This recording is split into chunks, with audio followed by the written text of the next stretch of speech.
안녕하세요. 지능철강입니다. 저희 고객분들, 또 저희 채널을 찾아주신 모든 분들 반갑습니다. 오늘도 저희 지능철강에서는요, 고객 여러분께서 뭐랄까, 쉬시는 시간이나 아니면 운전 중에도 편안하게 들으시면서 유용한 정보를 얻어가실 수 있도록 준비했습니다. 특히 철강제, 그중에서도 H형강 구매를 앞두고 계신 분들이라면 오늘 이야기는 정말 귀 기울여 주셔야 할 것 같아요. 최근에 아주 중요한 KS 규격이 개정되었거든요. 바로 H형강 관련 내용입니다. 전문가님 모시고 자세히 알아보겠습니다. 안녕하세요. 네, 안녕하세요. 오늘 말씀드릴 내용은 KSF4603 규격인데요. 정식 명칭은 토목 구조용 열간 아변 H형강에 대한 국가 표준입니다. 이게 2025년 4월 8일자로 개정이 됐어요. 그래서 이제 현장에서 자재를 선택하시거나 사용하실 때 상당히 중요한 기준 변화라고 할 수 있습니다. KSF 4603. 이게 그럼 이전에도 있었던 표준인 거죠? 근데 이번에 개정이 되면서 구체적으로 어떤 점들이 달라진 건가요? 핵심만 좀 짚어주시죠. 네, 맞습니다. 이전 규격은 사실상 그 H형강을 기초 말뚝 용도로 쓰는 경우에 좀 한정된 느낌이 있었어요. 명칭 자체도 H형강 말뚝이었고요. 그런데 이번 개정으로 적용 범위가 확 넓어졌습니다. 이제는 토르벽이나 아니면 벽체 보강재, 그 외에 다양한 토목 구조물까지 이 규격이 적용되는 거죠. 명칭도 토목 구조용 열간 아변 H형강으로 바뀌었고요. 표기는 SHP 이걸로 통일됐습니다. 적용 범위가 그렇게 넓어졌군요. 그럼 그만큼 이제 H형강의 활용도가 더 높아졌다고 볼 수 있겠네요. 그렇죠. 단순하게 범위만 넓어진 게 아니고요. 더 중요한 건 이 개정된 SHP 4603 규격, 그러니까 SHP 표기가 붙은 H형강은 예전보다 훨씬 더 높은 수준의 어떤 성능과 품질을 보증하게 됐다는 겁니다. 어떻게 보면 품질 기준이 전반적으로 상향 평준화되었다. 이렇게 이해하시면 쉬울 것 같아요. 품질 기준이 높아졌다. 야, 이거 중요하네요. 구조물의 안전하고도 이게 바로 연결되는 문제잖아요. 그럼 구매하시는 분들 입장에서 봤을 때 특히 좀 눈여겨봐야 할 성능 변화 같은 게 있을까요? 구체적으로요. 네, 몇 가지 아주 중요한 변화들이 있습니다. 우선 용접이 많이 필요한 현장들이 있잖아요. 그런 곳들을 고려해서 용접성이 보증되는 강종, 그러니까 보통 강종 뒤에 W자가 붙는 것들, 예를 들면 SHP400W, SHP490W 같은 강종들이 표준에 포함됐습니다. W 붙는 거요? 용접용. 네네. 네. 그리고 또 하나는 충격치 보증 규정이 새로 생겼어요. 상온, 그러니까 20도씨 환경에서 27줄 이상의 충격 에너지를 견뎌야 한다는 건데요. 이게 뭐냐면 혹시라도 예기치 못한 충격이 가해졌을 때 자재가 좀 더 잘 버텨줄 수 있게 내구성을 강화한 거죠.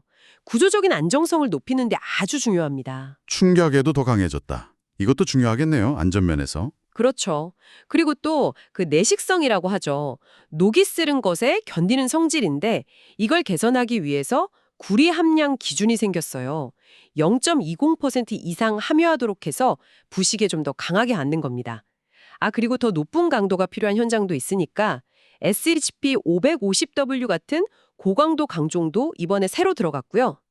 사용할 수 있는 H형광 규격, 그러니까 치수 자체도 훨씬 다양해졌습니다. 와, 정말 여러 부분이 바뀌었네요.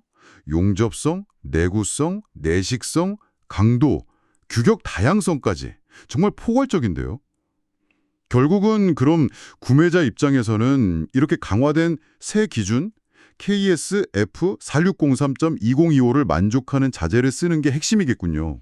바로 그겁니다. 그게 가장 중요해요. 만약에 혹시라도 가격이 싸다고 해서 기준에 미달하는 자재를 사용하게 되면 어떤 문제가 생길 수 있나요?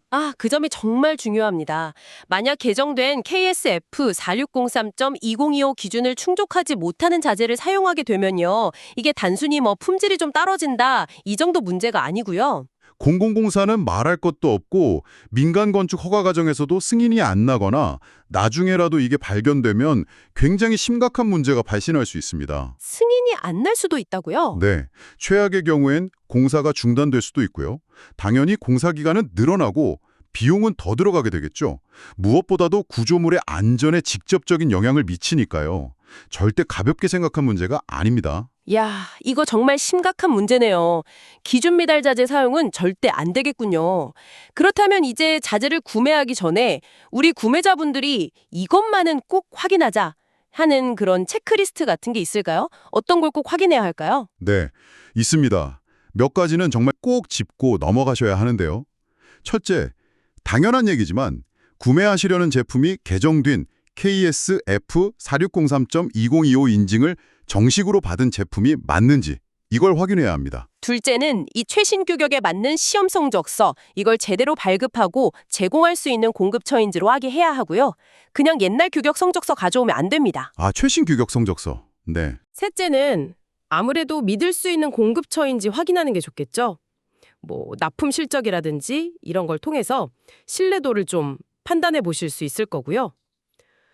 마지막으로 기본적인 거지만 매우 중요합니다. 설계 도면에 나와 있는 규격이랑 치수, 이게 정확히 맞는지, 그리고 현장에서 필요한 가공, 예를 들어 아까 말씀드린 용접이라든지 이런 작업에 적합한 재질인지도 꼼꼼히 확인하셔야 합니다. 정리하면 KS 인증 여부, 최신 시험 성적서, 공급처 신뢰도, 그리고 설계 도면과의 일치 여부 및 가공 적합성. 네 가지네요. 꼭 기억해야겠습니다. 네, 맞습니다. 이 부분만 잘 챙기셔도 위험을 크게 줄일 수 있습니다. 근데 이제 품질이나 규격 확인이 최우선인 건 알겠는데 그래도 또 가격을 생각 안 할 수가 없잖아요, 사실. 아무래도 비용 부담이 있을 텐데 혹시 조금이라도 비용을 절약할 수 있는 팁 같은 게 있을까요? 이게 뭐 항상 있는 건 아니고 예측하기는 좀 어렵습니다만 가끔씩 국내 제강사들 있잖아요. 거기서 특정 규격, 예를 들면 SHP275 같은 이런 토목용 H형광 물량에 대해서 좀 특별 할인 판매를 진행하는 경우가 간혹 있습니다. 오, 특별 할인이요? 네, 이게 뭐 정기적인 프로모션은 아니라서 언제 할지는 알 수 없지만 그래도 구매하시는 시점에 혹시 그런 조건이 있는지 공급처에 한번 문의해 보시는 것도 좋은 방법이 될 수는 있겠죠. 물론 이 경우에도 아까 말씀드린 품질 기준 KSF 4603.2025를 충족하는 제품인지는 당연히 확인하셔야 하고요. 가격만 보시면 안 됩니다. 그렇군요. 할인 정보도 한 번쯤 확인해 볼 만하다. 네, 좋은 팁 감사합니다. 자, 오늘 이렇게 개정된 H형광 KS 규격 KSF4003에 대해서 자세히 알아봤는데요. 오늘 나눈 정보가 H형광 구매를 앞두고 계신 우리 여러분께 정말 실질적인 도움이 되었기를 바랍니다. 앞으로도 저희 지능철강 채널에서는 이렇게 빠르고 유용한 철강 정보를 계속해서 전해드릴 예정이니까요. 다음 정보도 놓치지 않고 받아보시려면 구독 버튼 꼭 눌러주시고요. 오늘 내용이 유익했다면 좋아요도 잊지 말고 눌러주시면 감사하겠습니다. 네, 그리고 좋은 품질의 H형광이나 다른 철강 자재를 찾고 계시다면 또 합리적인 가격으로 구매하고 싶으시다면 저희 지능철강을 꼭 한번 고려해 보시길 바랍니다. 정말 많은 고객분들께서 저희를 통해 자재를 구매하시고 또 저희 서비스와 품질에 만족하고 계시거든요. 맞습니다. 저희 지능철강의 가장 큰 장점 중 하나가 바로 그거죠. 주문 한 번만 하시면 여러분께서 원하시는 형태로 가공까지 싹 해서 납품까지 원스톱으로 해결해 드립니다. 정말 편리하실 거예요. H형광뿐만 아니라 다양한 철강제 견적이 필요하시다면요. 망설이지 마시고 지금 바로 저희에게 연락 주세요. 전화번호는 031-989-2468, 031-989-2468번이고요. 아니면 그냥 인터넷 검색창에 지능철강 이렇게 네 글자만 검색해 보셔도 저희 정보를 쉽게 찾으실 수 있고 또 견적 문의도 아주 빠르고 간편하게 하실 수 있습니다. 네, 오늘 쭉 살펴본 것처럼요. 이 KS 규격 강화라는 게 단순히 그냥 기준이 까다로워졌다 이렇게만 볼 게 아닙니다. 이건 결국 우리가 짓는 구조물의 안전성 그리고 그 신뢰도를 한 단계 더 높이려는 아주 중요한 발걸음이거든요. 여기서 한 걸음 더 나가서 생각해 보면 앞으로 또 어떤 새로운 소재 기술이 개발되고 그 기술들이 우리 건설 현장의 요구사항과 어떻게 만나서 또 어떤 새로운 기준과 가능성을 만들어낼지 이런 미래를 상상해 보는 것도 꽤 흥미로운 지점이 아닐까 싶습니다. 네, 정말 그렇네요. 기술 발전과 함께 기준도 계속 진화하겠죠? 오늘 좋은 말씀 정말 감사합니다. 네, 감사합니다. 저희는 다음번에도 여러분께 꼭 필요한 유익한 정보로 다시 찾아뵙겠습니다. 지금까지 지능철강이었습니다. 고맙습니다.